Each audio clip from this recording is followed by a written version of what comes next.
Bismillahirrahmanirrahim. Alhamdulillahirabbil alamin.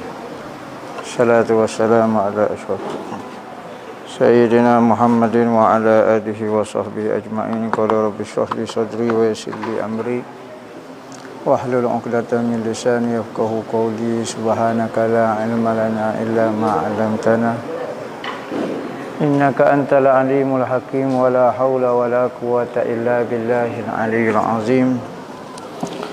Nawaitu ta'allu wa ta'lim wa tazakkura wa tazkira wa naf'a wal intifa' wal ifadah wal istifadah wal hasa ala tamasuki bi kitabillah wa sunnati rasulihi wa du'a ila al-huda wa dalalata ala al-khair ibtigha'a wajhillah wa qurbihi wa sawabihi.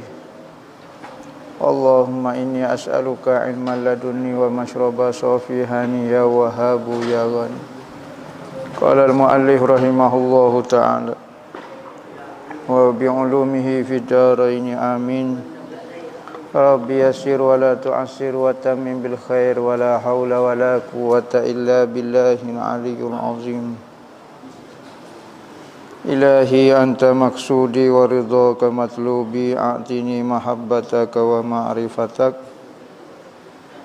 Berkata amma ba'du, assalamualaikum warahmatullahi wabarakatuh.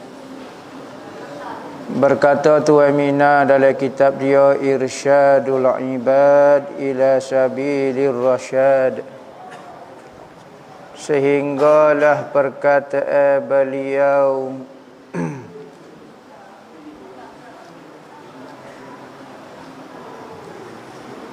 kat mana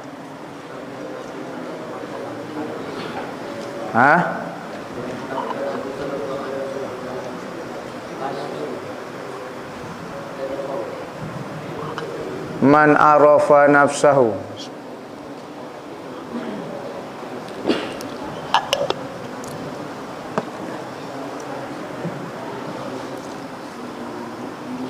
Sabda Nabi sallallahu alaihi wasallam, man arafa nafsahu faqad arafa rabbahu.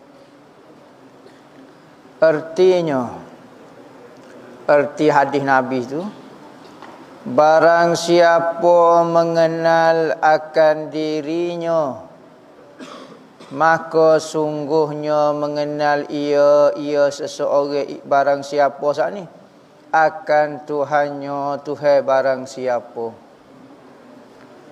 maka murak daripadanya, daripada perkataan murak yakni yang dikehendaki. Makna yang perlu kita faham daripada hadis man arafa nafsahu. Dia kata murak daripadanya itu bahawa mengenal ia akan dirinya itu asar, yakni bekas kejadian yang tiada boleh istiqlal dengan sendiri. Istiqlal ni duduk sendirilah, hanya berkehendak kepada muassiru, yakni yang menjadi.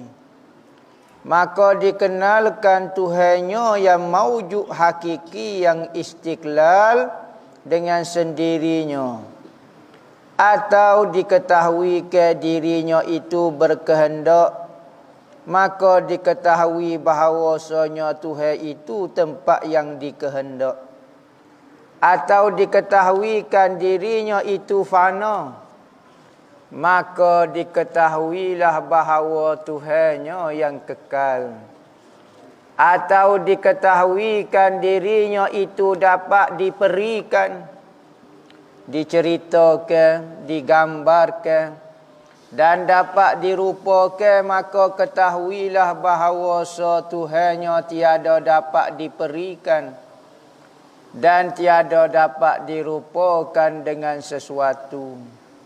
Dan banyak lagi tafsir makna hadis ini.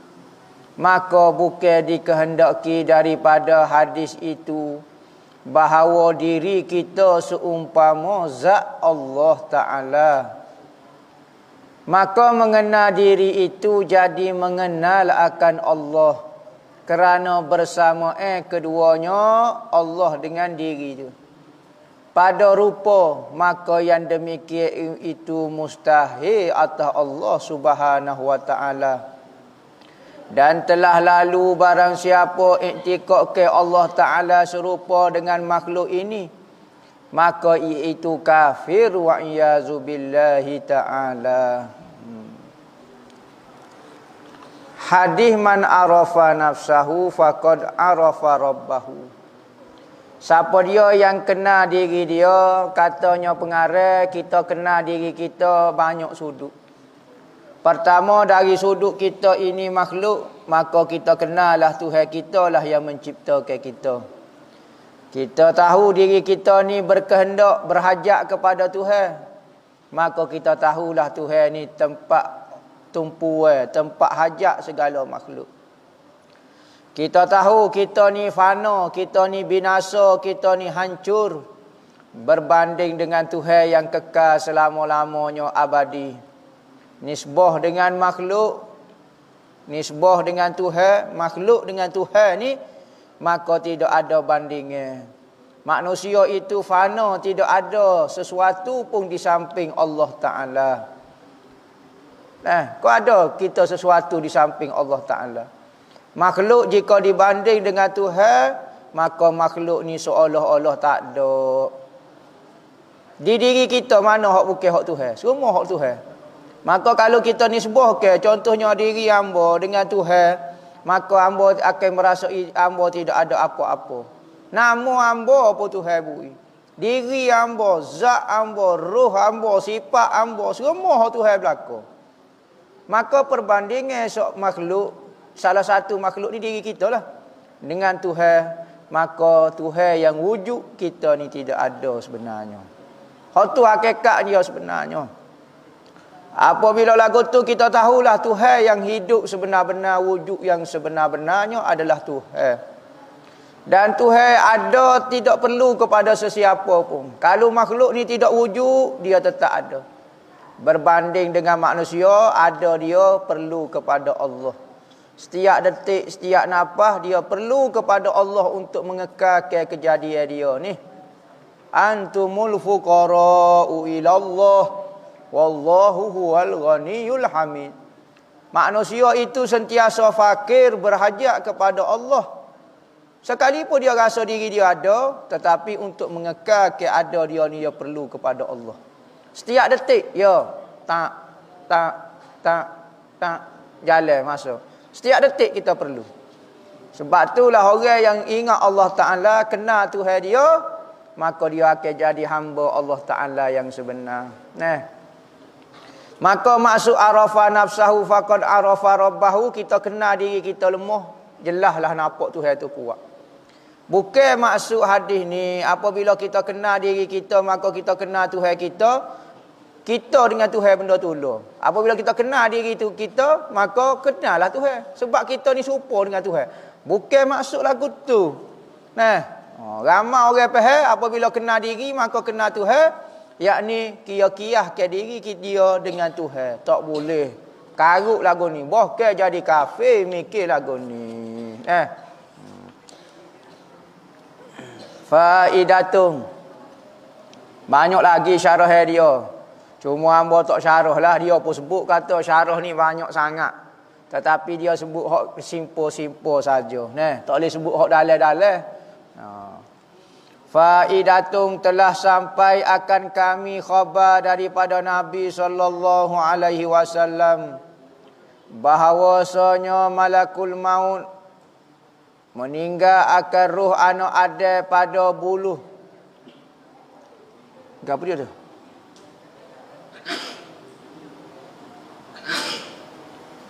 Daripada bulu tu dia. Tiap-tiap anggotanya dan di bawah kukunya dan uratnya dan bulunya, dan tiada sampai ruh itu daripada sendi kepada sendi melainkan tu. Dan iaitu atasnya terlebih sangat daripada 1000 pukul dengan pedang, dan ditikar dengan lembing, Dan telah sampai akan kami bahawasanya jikalau dihantar ke sakit orang, bulu romo daripada orang mati itu atas ahli 7 petala langit dan bumi, nescaya mati sekalian mereka itu dan hancur sekalian mereka itu. Sehingga apabila sampai ruh kepada halkum. Ni kecek mengenai mati. Habis dah lah kecek bab tasawuf kali. Kecek bab mati pula kitab ni masuk. Kecek mengenai hadis bercakap mengenai kematian. Apakah kita akan rasa ketika mati terlalu dahsyat. Setiap tubuh kita ni terasa sakit sehingga kita tengok orang mati seolah-olah tidak sakit. Kita kalau accident, patah tekuk ke, patah kaki ke, maka anggota kaki tu sakit, hak tepat patah, hak tepat sakit tu. Anggota lain tak sakit lagi. Sebab tu kita tengok orang accident duk gelepar dode. Duduk meraung lagi. Sebab ada lagi anggota tidak sakit. Mana kalau orang mati senyap, ya kita tengok orang nak mati senyap, ya. Sebab apa? Kerana seluruh anggota dia sakit. Daripada ujung rambut sampai ujung kaki. Semua anggota bulu-bulu romo pun sakit. Lagu mana rasa dia? Seperti ditikar dengan lembing. Seluruh anggota kita duk tidur, panggil 20 orang, ambil lembing tajam cicir tubuh kita. Kita duk tersenyap ya. Maka lagu itulah rasa kematiannya. Seperti orang tetok dengan pedal pada setiap eci tubuh kita. Kita duk tidur, panggil orang 30 orang, pegang pedal, cicir tubuh kita. Hidup-hidup rasa lagu tu. Maka itulah perasaan kematiannya, sakit lagu tu. Kerana apa? Kerana roh terlalu lama dengan tubuh. Apabila roh lama dengan tubuh, maka dia seolah-olah sedaging. Roh dengan jasad ni bukan jenis dia, bukan spesies dia. Roh ni benda lain, jasad benda lain. Tetapi apabila lama duduk lagu ni seolah-olah sebati. Dan kadang-kadang roh ni takut nak kembali kepada alam dia kerana dia ada buat masalah dengan Tuhan. Maka dia bimbang nak meninggalkan jasad. Maka seolah-olah kita tarik dua orang yang tengah berkasih. Orang duk tengah berkasih, kita duk tarik dia. Dia pegang tu, jangan lepas. Maka sebab itulah menyebabkan kesakitan yang sangat. Berbeza dengan orang mukmin. Orang mukmin saya dia adalah Allah Ta'ala. Tempat rindu, tempat perjumpaan dia adalah Allah Ta'ala. Maka ada riwayat, apabila orang mukmin nak mati, maka Allah Ta'ala perintahkan kepada malaikat maut, tulis nama aku di tapak tanganmu. Tulis nama Allah. Maka tunjuk kepada orang mukmin hok nak mati saat ni. Maka apabila malaikat maut pergi tunjuk, tak payah tarik, tak payah gapo, roh tu akan keluar seperti cairan perak. Kita bak perak, kita masuk, kita pun cuah. Ya tu bik lagu tu. Rindunya kepada perkataan ni. Rindunya nak bertemu dengan Allah Ta'ala. Maka dia tubik sendiri. Tak perlu tarik. Manakala roh orang jahat pula, apabila malaikat maut mari, maka dia jekoh. Jekoh lah untuk dengar kata. Sekala mu rasa mu debel, maka hari ni aku nak jekoh mu. Malah malaikat maut pun jekoh. Hei, jekoh. Maka takutlah roh itu berselerok di seluruh tubuh dia. Pecah. Roh tu jadi pecah. Pecah selerok, tokak taki habis. Maka benda apabila pecah nak tarik tu payah. Selerok habis. Bukan kata duk satu molek duk selerok. Nak tarik jadi habis kubah.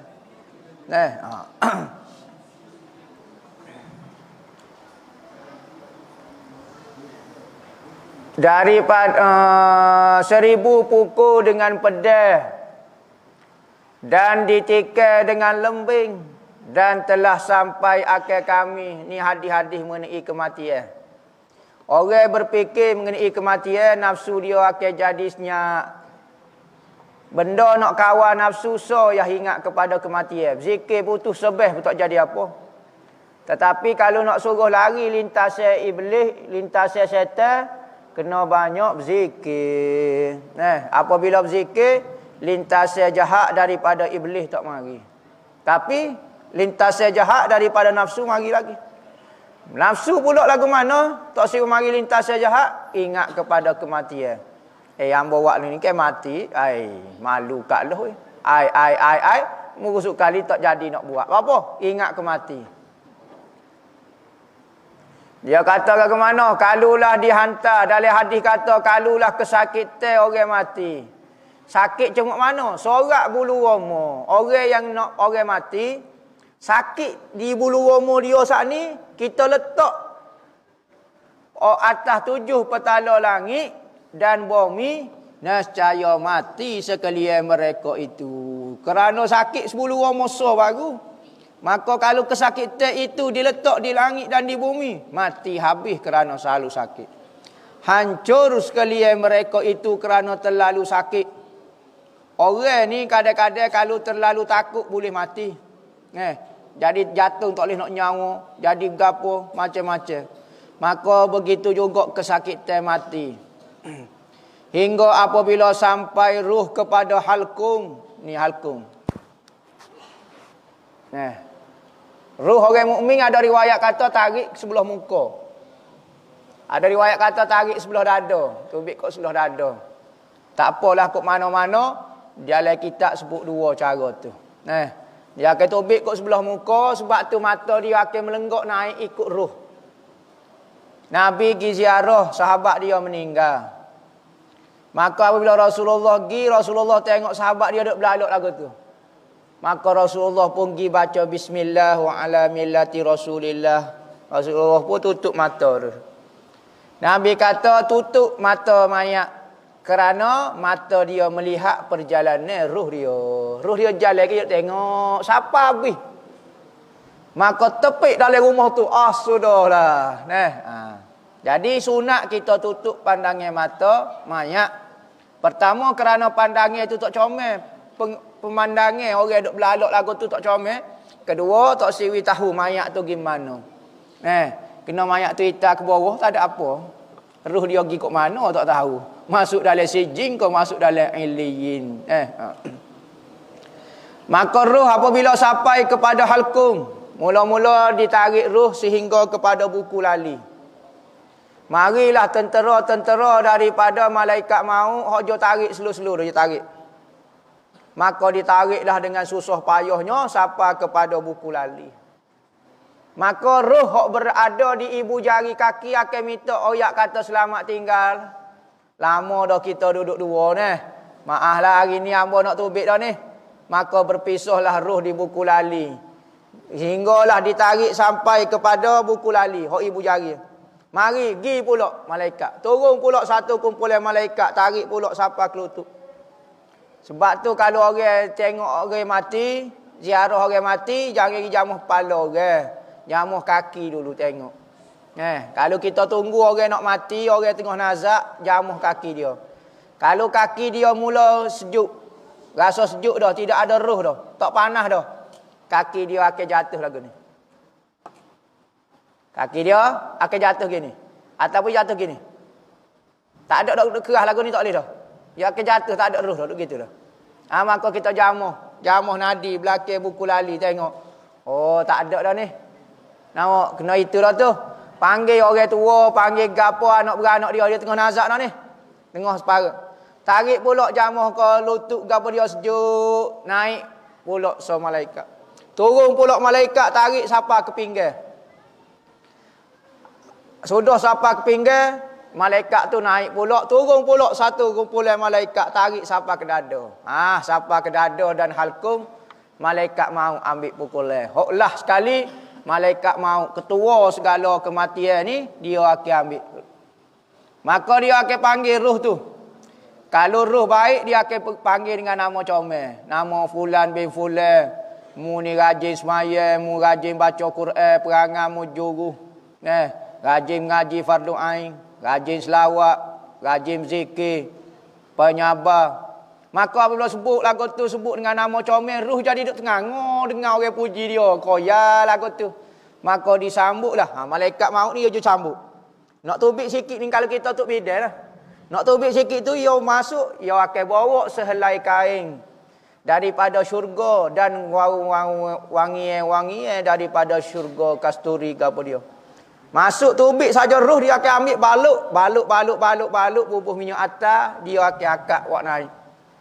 Maka berdirilah malaikat berbaris-baris, malaikat jujuk sampai ke langit. Besar tak tahu malaikat besar mana. Ibu kaki dia sama besar dengan KLCC berkali. Berkali. Nah, berjujuk ni malaikat bawa roh. Maka apabila roh orang mukmin, malaikat kata roh siapa dia tu? Sedaknya lah bau, wanginya lah. Setiap malaikat hok lalu akan puji. Maka malaikat mau pun royak kata ni lah. Orang ni lah atas muka dunia rajin semaya, rajin puasa, rajin ngaji fardu ain. Perangai berjuruh. Orang zaman orang tak juruh, dia juruh. Zaman orang menipu, dia tak menipu. Lok yang cerita. Maka roh tu duduk dalam kain lagu tu. Supaya baby dah naik. Sampai langit pertama. Maka malaikat akan royak ni roh sekian. Malaikat penjaga langit akan tanya. Roh siapa dia ni? Maka dia pun sebut. Nama sekian. Oh. Diberi izin kau tak buka pintu langit? Ha, diberi izin. Buka. Maka dipujilah. Dipuji. Sehinggalah Allah Ta'ala kata, tulislah tulisan dia, catik ke amalan dia, kedudukan dia sekarang di Illiyin, tempat ruh-ruh baik. Maka lepas ditulis nara nama dia di Illiyin, okey, ruh ni masuk mula dalam jasad dia, ada proses soal jawab sikit dalam kubur. Masuk dalam tu. Lepas tu mana tak hidup? Dia hidup di alam barzah. Roh tu turun kepada jasad dan soal jawab itu berada di alam barzah. Alam ni tak sedar ita lah. Tak nampak, tak bergapo. Lepas tu kalau roh molek. Nah, malaikat puji, penjaga langit puji. Kalau roh jahat, sudah. Nyajekah di malaikat, roh tu pecah, masalah dah. Mari pula tarik senjah, lama kemain. Lepas dodeng. Supaya juga siapa kat ni, malaikat maut je tahu. Dia bawa sehelai kain daripada neraka. Bau busuk tak sedok kira lah. Supaya kain lak kaki, berat pada kain lak kaki lagi. Tubik saja roh, prop, dia baluk. Baluk belai-belai mengepek. Bahasa kakak ni, bahasa tak dengar, tak semaya, tak tutup aurat, banyak jawapan. Tuhan suruh lagu ni, dia mau buat lagu ni. Tak dengar kata, tak hormat ke orang tua, tak mengaji fardu ain, malah jadi baik. Perangai jahat, menipu lah bergapo. Duk sopo. Mengai.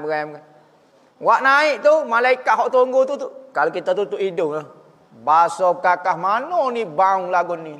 Maka setiap perjalanan lalulah pada mana-mana malaikat akan supuh belakang. Berok. Sehingga ke malaikat hojo bawa malaikat mau kata serabu. Mau bawa kakak ni. Siapa kepada langit dunia maka diberi nak minta izin nak lalu lah. Nak lalu, nak naik. Maka katanya malaikat langit pertama, weh busuk bangal lagu ni minta maaf. Tak boleh naik tempat bersih-bersih. Tak boleh, tak pernah buka. Lepas tu duduk muka pintu lagu tu. Duduk muka pintu langit lagu tu. Lepas tu Allah Ta'ala kata, tuliskan nama dia dalam pendaftaran sijin. Tempat roh-roh jahat. Lepas tu, lepas pada tulis nama dia daftar dalam roh jahat, atas mula ke jasad dia, kita ada soal jawab sikit. Tu perjalanan secara ringkas perjalanan roh menurut hadis Nabi. Maka apabila sampai roh kepada halkum wa iza hulkum, apabila sampai wa antum hina izin tanzurun, katanya Tuhan. Apabila roh sampai kepada halkum, pada masa tu kamu akan dapat lihat semua perbuatanmu.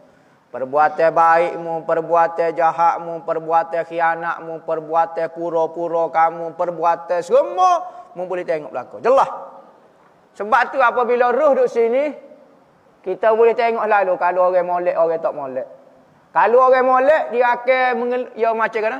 Menghembuskan suara dalam keadaan lega. Oh, macam gini. Dia macam tu.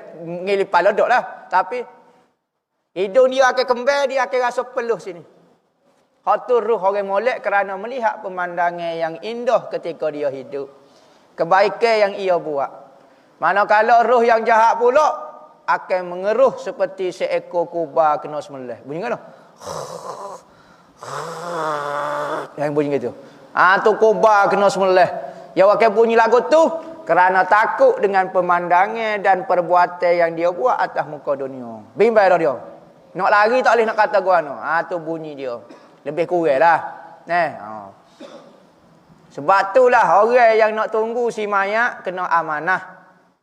Kena amanah lagu mana? Jangan buka aib mayat. Kalau kita tengok benda-benda yang tak comel, jangan buka, jangan oyak cerita.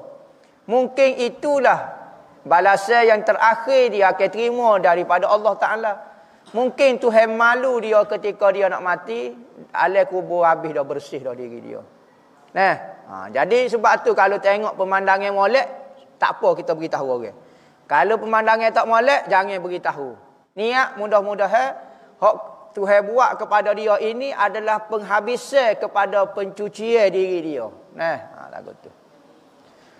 Maka memerintah mengambil nyawanya malakul maut, malaikat maut mari apabila sampai kepada halkum. Dan telah sampai akan kami bahawasanya malaikat maut apabila mengambil nyawa orang yang mukmin, dijadikan dia di dalam kain sutera yang putih yang harum bau wangi daripada kasturi yang sangat harum. Mayat ni bauan daripada syurga. Dan apabila mengambil nyawa orang yang kafir, dijadikan dia di dalam perca. Bukan kain lah, perca. Perca ni nampak dah kain tu buruk setara mana. Perca yang hitam di dalam tembaga daripada api neraka, yang terlebih sangat busuknya daripada bangkai. Kata setengah ulama radhiyallahu anhu, dan sungguhnya dikeraskan oleh Allah Ta'ala akan sakaratul maut. Sakarat maknanya mabuk. Maut, mati. Semua orang akan mengalami perasaan mabuk ketika mati. Mabuk lagu mana? Tak khabar. Yakni kesakitan ketika mati.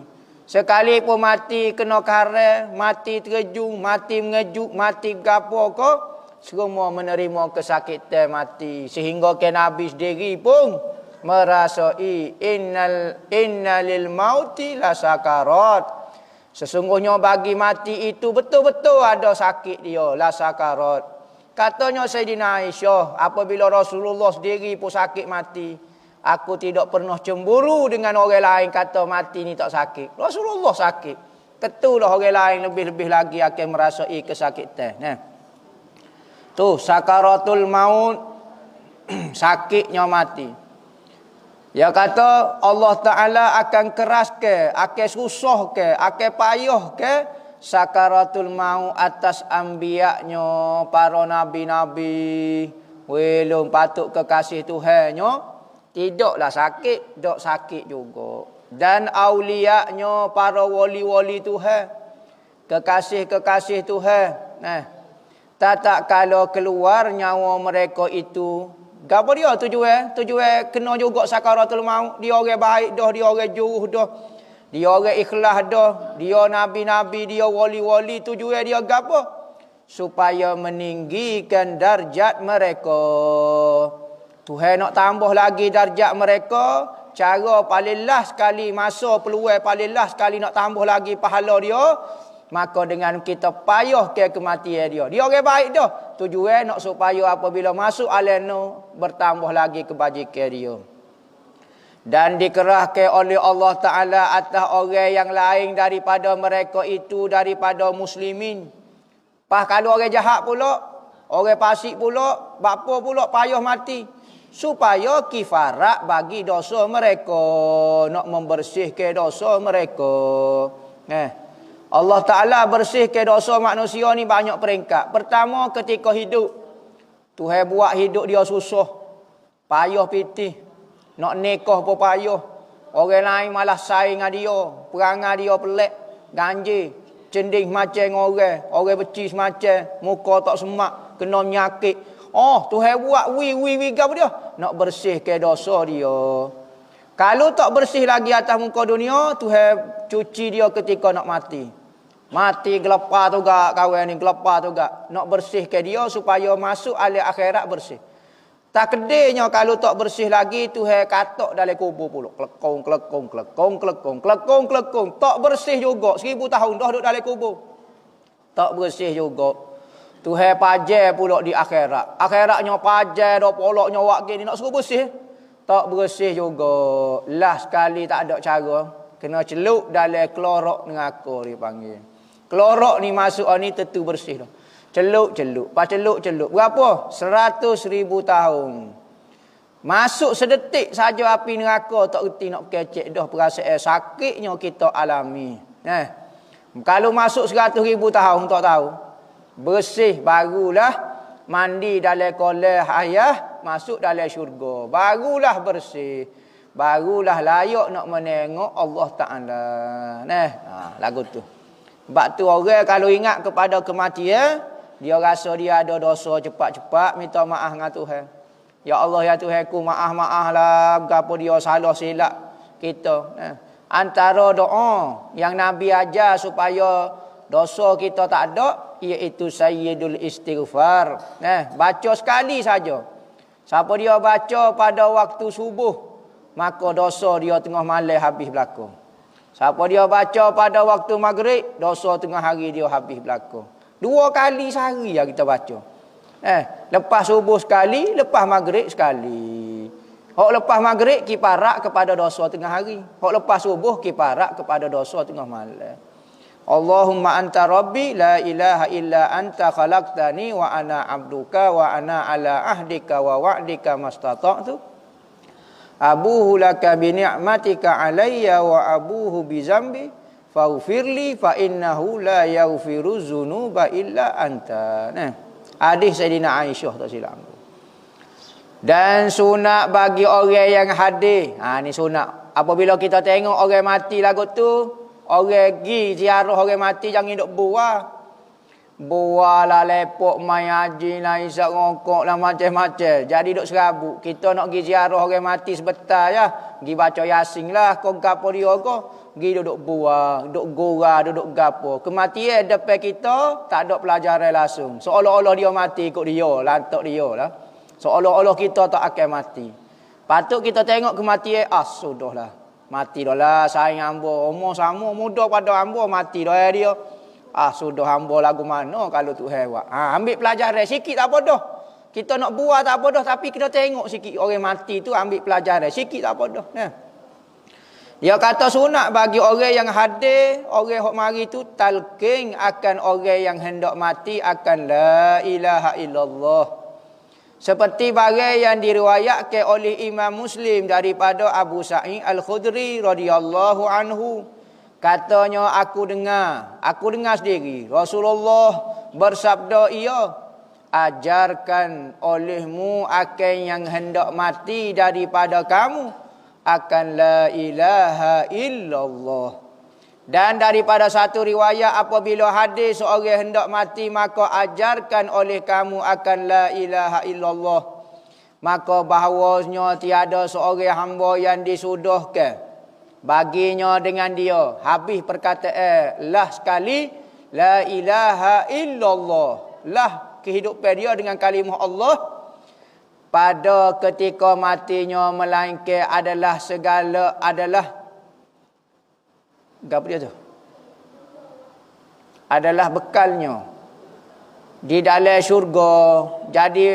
Jadi bekal dia dalam syurga. Maka apabila hadir seorang kamu hai saudaraku akan saudaranya padahal ia hadir hendak mati orang nak mati, maka katakan olehmu la ilaha illallah supaya adalah disudahi baginya dengan bahagia selama-lamanya. Dan sudah la ilaha illallah. Dan supaya masuk di dalam umum sabda Nabi sallallahu alaihi wasallam, barang siapa adalah akhir perkataannya la ilaha illallah nescaya masuk ia syurga. Maka senyata telah engkau ketahui hai saudaraku bahawasanya kata kamu pada ketika orang yang hendak mati la ilaha illallah itu ada padanya menjaga akan baginya atas barang yang menolak dengan dia akan setan. Maka sunat orang yang tengok orang nak mati. Dalam hadis riwayat kata nak mati. Ada riwayat kata orang mati. Jadi boleh berlaku. Kalau orang mati dah pun kita boleh talqin sebut la ilaha illallah. Kalau hak nak mati pun boleh juga. Hadis riwayat lagu tu boleh berlaku. Ihtimal dua makna. Hak zahirnya, hak zahir lakinu mautakum, ajar yang mati daripada kamu. Berarti hadis ni kena pada lepas pada mati sebut la ilaha. Yakni ajar ketika kubur tu macam talqin lagu tu. Lagu mana? Gi di telinga dia, ni telinga kita letak di mulut dia. Jangan mulut kita letak di telinga dia. Mulut kita tak apa, kita boleh suara dia. Mulut dia tak ada suara dah. Ya kekecek slow ya. Telinga kita di mulut dia. La ilaha illallah. Ya apa sebut la ilaha illallah. Okey beres dah. Jangan suruh ngatik. Okey, ulang 10 kali. La ilaha illallah. Dia nak mati lolo suruh ngatik pula. Hak berat lagi tabbat yada, baca tabbat yada. Abilah habim wa tab. Nah, ngajar tajwid pula masa tu. Nah, tak betul dah. Jangan royak lagu ni. Ngucap tak iman, ngucap ke apa? Makruh royak lagu tu. Dia kena sebut direct la ilaha illallah. Nampak kalau berat sangat nak sebut la ilaha illallah, sebut Allah, Allah. Kita tak telinga kita, Allah, Allah. Ya pun sebut Allah. Okey, bo aja gapo-gapo. Kalau dia senyap, jangan royak gapo. Tapi kalau dia lagu air dirah pula. Melu, dia lagi tak mau melu. Wi air melu ke dia, lepas pada sebut air melu, sebut pula Allah. Biar akhir perkataan dia adalah kalimah la ilaha illallah.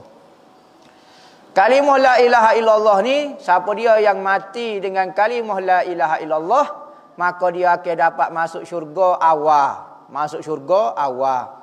Orang mukmin ni apabila beriman dengan Tuhan, semua boleh masuk syurga. Lewat ada, awal ada. Tapi kalau sudah dengan la ilaha illallah, kelebihan dia boleh masuk awal. Orang mukmin kalau mati tak ada ngucap, dia orang tu iman. Tak tahu lagu mana, ping jatuh, pesel, selok, tak ada nak ngucap. Oh tu iman ni mati tak ada ngucap. Dengar tu iman. Bukan lagu tu. Bukan kata mati tak ada ngucap masuk neraka. Orang mukmin ke dia orang Islam ke? Nah, tapi tak leh fadilat sudah ke perkataan dengan la ilaha illallah, kelebihan dia masuk syurga awal. Di samping tu lagi dapat menolak setan. Dapat menolak gangguan setan, wallahu a'lam. Panjang lebar lagi kecek mengenai kematian. Nabi sebut dah mengenai kematian ni.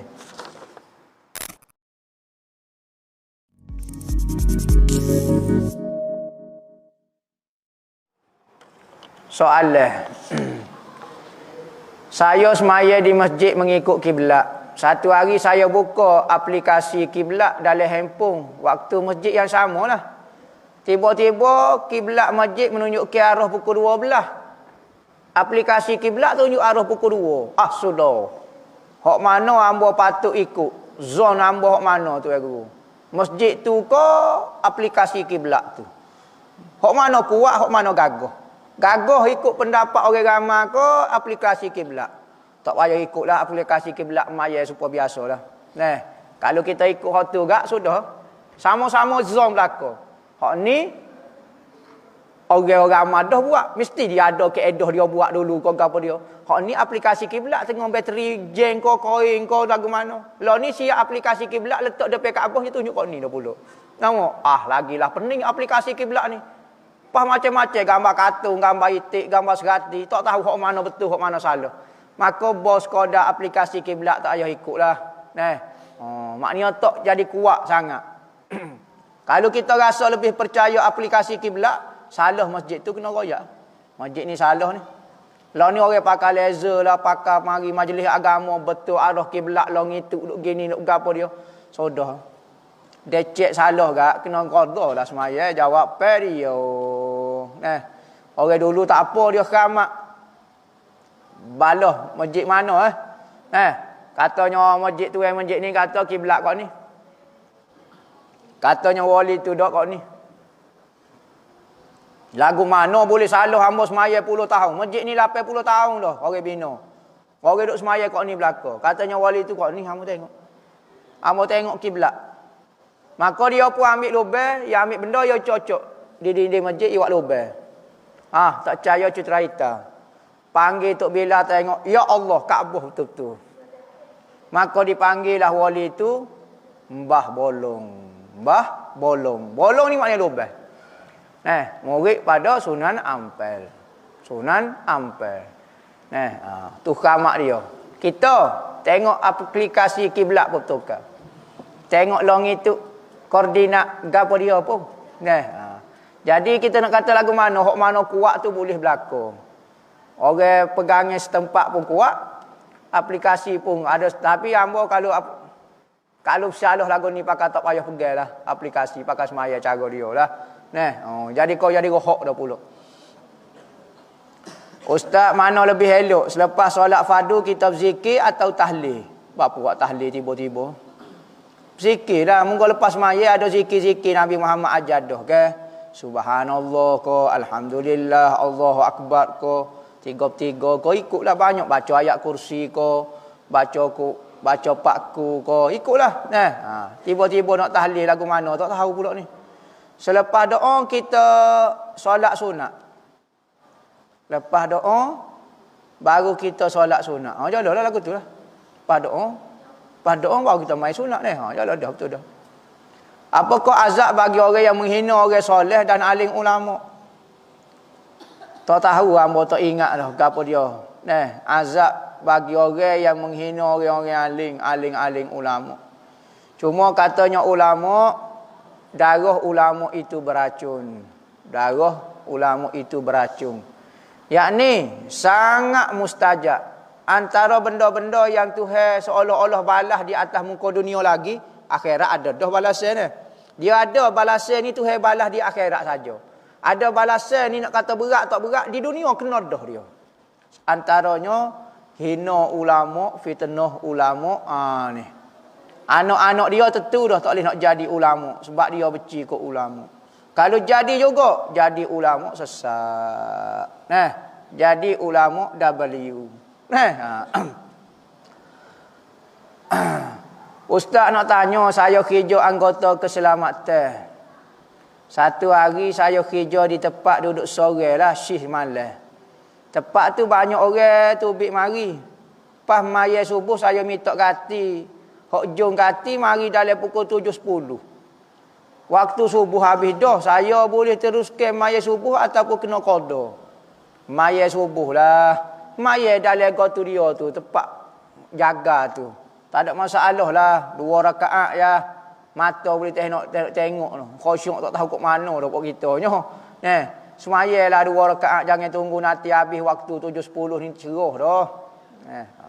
Jangan buat masalah. Buat mudah-mudah ya semaya. Tak payah baca wirid tu panjang-panjang. Baca bismillah, baca Fatihah tu. Gak rokok selalu. Subhanallah sekali akak palah lalu. Orang tak marah. Jangan buat alasan lah. Tunggu nanti kawan ni mari sampai 7.10 jadi rohok pula. Saya ada pakai ina serbuk. Lepas berapa hari ina di kulit tu jadi gelupah. Saya kikih ina pada kuku, dapati warna ina tu tetap keluar orang walaupun dah kikih banyak. Adakah tanda ia menyerak dalam kuku? Adakah tidak sah wuduk jika ina kita pakai menggelupah di permukaan kulit? Ina kalau gelupah bererti ina tu menempel. Ina tu menempel di kulit kita. Maka benda yang menempel supaya gel lagu tu nak ambil air semaya tak rata. Lainlah kalau semenjak kita pakai, kita tak rati air semaya, kita boleh jaga air semaya. Berapa hari dia mau jaga? Seminggu hang tak ambil air semaya. Ya hari tu pakai tak patah-patah, tidur pun tak, tidur pun boleh duduk lagu tu ya. Jadi hang tak itu seminggu. Tak apa, tak ada masalah ya. Ya nak pakai ina hok menempel lagu tu tak apa. Hok penting kalau kait dengan mandi wajib. Kau kait dengan ambil air semaya jadi masalah. Bayi meninggal dalam kandungnya 7 bulan. Apa patut saya buat? Imam Ramli kata hukum dia seperti orang tua. 7 bulan ni tak dipanggil gugur lagi. Imam Ibn Hajar khilaf. Kalau suara, kalau bunyi, kalau goni. Nah, Imam Ramli 7 bulan ni tak panggil gugur dah tu. Maka hukum seperti orang tua. Kena apa? Mandi, kapal, semaya, tanah. 4 benda. Nah. Banyak amalan yang kalau kita beramal dapat selamat daripada neraka. Zikir, selawat. Soalan saya, seandainya seorang itu beramal semasa hidup dan masuk neraka. Beramal lepas tu masuk neraka. Andai dia mau berat sungguh. Nah, tu ayat dah kalau orang ni baik tak masuk neraka, ikut andai itu hal lah. Jangan hidup andai pelik-pelik lah. Takut jadi tak puas hati dengan Tuhan. Betul andai itu mungkin berlaku, tapi benda lupa okey lah. Jangan guna akal sangat. Guna sabda Nabi, guna janji Nabi. Tuhan kata orang baik masuk syurga, orang jahat masuk neraka. Pergi hak tu lah. Tak sudut pakai akal sangat lah. Kemungkinan orang baik pun akan masuk neraka. Jangan hidup andai laku tu. Takut hati kita jadi tak puas hati dengan Tuhan. Nak beramal masuk neraka pula. Adakah ia hanya terselamat daripada api neraka sahaja? Pula. Kerana dari api neraka ke banyak azab lain. Api neraka lah begini. Jadi selamat daripada api neraka, selamat daripada api sajalah. Selamat daripada besi, dok. Selamat daripada kena katok di malaikat, dok. Dok lah masuk api neraka ni. Selamat daripada semua. Lah jenis-jenis seksa dia. Tu maksud dia. Bagaimana nak jadi orang baik? Adakah hanya bergaul dengan orang baik saja? Dok lah. Tapi salah satu cara nak jadi baik, kena saing dengan orang baik. Kerana orang kalau jahat, dia tulis saing dengan orang baik, dia jadi cending semacam. Tahu tak masuk ambo, tak masuk dengan demo. Tapi kalau orang jahat, dia boleh saing dengan orang baik, berhati-hati dia tu ada baik dah tu. Boleh masuk, oh ambo. Kita ajak pergi balasah, pergi. Bila-bila yang malas pun pergi juga. Berhati-hati dia baik. Tapi kalau orang jahat sungguh, tak boleh saing dengan orang baik. Maka saing dengan orang baik ni menyebabkan kita jadi baik. Dengan tanpa sedar. Orang kata, saing orang curi, akhir sekali mencuri. Dia mau tak usah curi, dia mau tengok orang ya. Ambo je curi. Gosok kali apabila tengok orang curi juga. Maka nak jadi orang baik, kena saing orang baik. Memang bukan satu cara saja, tapi salah satu yang sangat memberi kesan. Sahib. Saing itu menarik kita. Kalau kita duk saing dengan Vespa, kita tak minat Vespa, jadi minat Vespa. Kita saing orang minat wak kerih. Gosok kali kita boleh jadi koleksi kerih pula. Lagu tu lah. Maka saing itu memberi kesan. Nabi royak dah saing dengan orang baik seperti minyak atas. Bawang hingga apa. Saing orang jahat. Jadi saing ini memberi kesan. Kita tak kuat nak mujahadah seorang, nak keluar daripada kejahatan kita seorang diri gitu, nak tubik gitu daripada kejahatan kita. Penuh keliling tubuh kita. Payah kalau saing dia tolak sikit-sikit, akhir sekali kita boleh keluar. Seperti hadis, orang nak jadi baik bunuh 99 orang. Akhir sekali bunuh 100 orang. Lepas pada dia diterima taubat, katanya wali tu kata, mu kena pindah, mu tak boleh duduk dengan kapur mu ni jahat. Mu akan jadi jahat. Mu nak jadi baik seorang tempat jahat lagu tu mu tak kuat. Mu kena pergi pindah kapur sebelah tu kapur baik. Mu kena pergi sign dia. Saya taubat dah tak cukup, dah kena pergi situ. Baru mu akan jadi baik. Pergi, maka Allah Ta'ala takdir dia mati, maka balahlah malaikat maut dengan malaikat rahmat dengan malaikat azab. Benar malaikat rahmat. Tuhan nak royak ceritanya, duduk dengan orang baik beri kesan. Macam mana pula dengan orang yang tak berapa baik ni, adakah tak nak tinggalkan terus gapo dia tak tahu lah. Terima kasih gapo dia. Hak penting gitulah kalau nak jadi baik gitu. Saya ada seorang sahabat yang tabiat dia suka selawat, suka mengaji. Bila tengah drive dan tak buat gapo-gapo, duk ngaji, duk selawat, duk qasidah. Dalam masa sama dia duk isap rokok. Sallallahu ala Muhammad. Tengok, 3 putung sekali. Kenyir. Pas lagu mana? Seperti yang kita tahu, rokok tu haram. Terima kasih Ustaz. Nak ayat gapo dia? Gini, baguslah selawat dia. Tak usah duk tegur lah. Hak kebaikan dia buat. Kalulah benda tu salah, tegur hak salah saja. Kebaikan tu suruh dia teruskan. Jangan kata berhenti selawatmu, duk isap rokok. Bukan kecek lagu tu. Kata berhenti rokok, duk selawat. Gitu betul baru kecek. Ni kecek suruh berhenti kebaikan pacigo. Jangan jadi ejen setan kan. Dia duk selawat teruskan. Hak salah dia saja kita tegur. Suruh berhenti hak kena berhenti. Hak tak berhenti tak payah tu. Ni kata tak molek tengok TV bagi sebeh. Sebeh tu jangan boleh. Jangan biar teruskan. Dia nak selawat sallallahu alaihi nak qasidah. Tu boleh pada dia. Lagu tu. Jadi beki hak benda buruk saja, kebaikan tu suruh teruskan.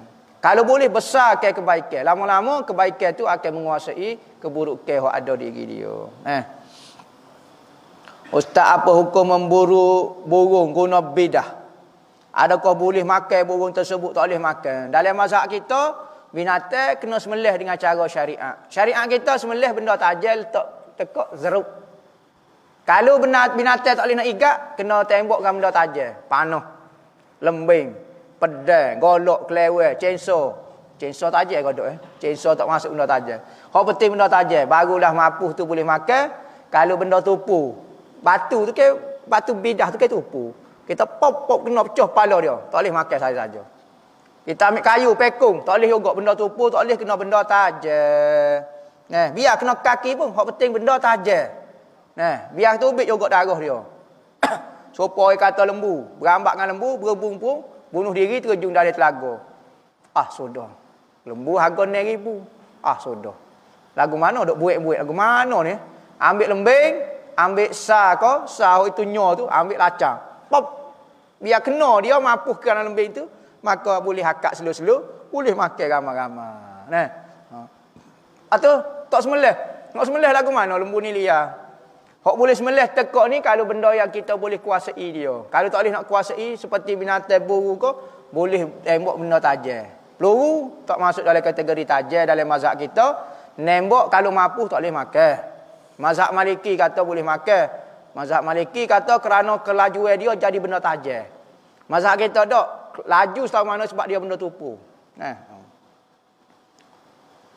Ustaz, orang Tino boleh kau ikat rambut masa ambil wuduk, tak ada masalah apa. Ikat rambut ni tak ada masalah apa.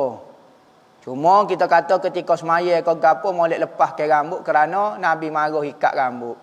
Perbuatan orang tak comel. Lepas tu rambut panjang biarkan. Nabi rambut panjang juga sisi comel kemah. Ikutlah kita nak pakai gapo piuh kau gapo dia, biar kemah kedudukan kita. Serbai kau gapo rambut dia. Lagu tu. Orang Tino, tak apalah nak ikat sebentar, nak sanggup kau gapo dia memang sesuai dia dah. Lagu tu. Tak ada ustaz, tak ada nak waktu tua ke. Wak ceramah pusing Malaysia ke, ada rezeki bolehlah orang-orang hak tak ada kesempatan pergi Kelantan boleh jumpa ustaz. Tak tahulah. Tak boleh nak jawab tu lah. Doa-doa lah. InsyaAllah lah. Tak boleh nak janji. Tak boleh nak gapo. Ambola ni uzur. Duduk di madrasah. Duduk di pondok saja. Doa-doa lah. Biar ambo sehat gapo dia. Boleh kembali lagi dakwah.